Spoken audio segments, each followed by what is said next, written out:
Do you see the fish?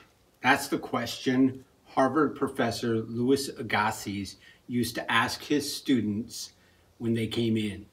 He would hand them this tray with a dead fish on it, and he would have them look at the fish and observe the fish for sometimes days, even weeks. And he would pop in from time to time and he would ask them, do you see the fish yet? And they would talk about all their observations, and he would tell them to keep looking.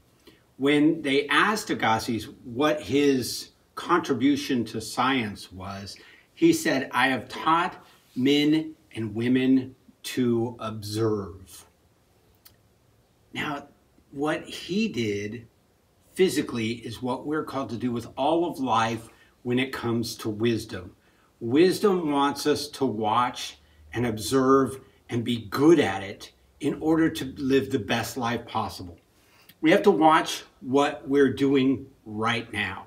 Proverbs 14:15 says, the sensible one watches his steps.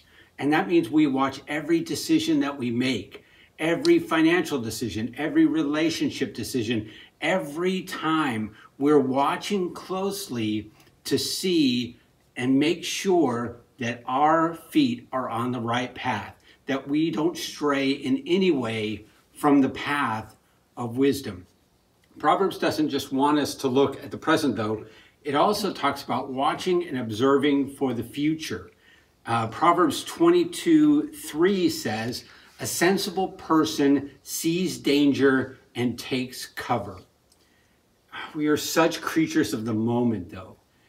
We don't think about what's ahead. We're so caught up in what's right now.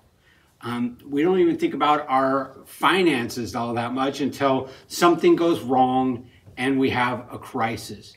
We don't think about parenting until our kids are a mess. So many don't think about marriage until their marriage is in trouble. They don't look ahead to see in any of these realms what might be coming if they don't change their ways.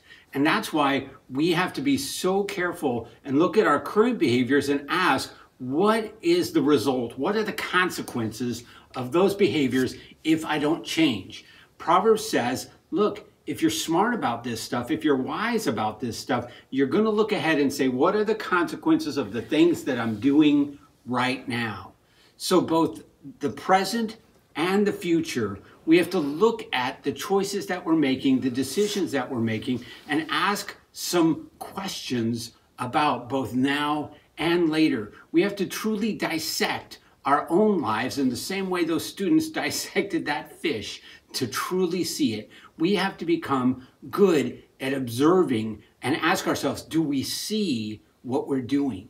Do we see what is to come as a result of what we're doing?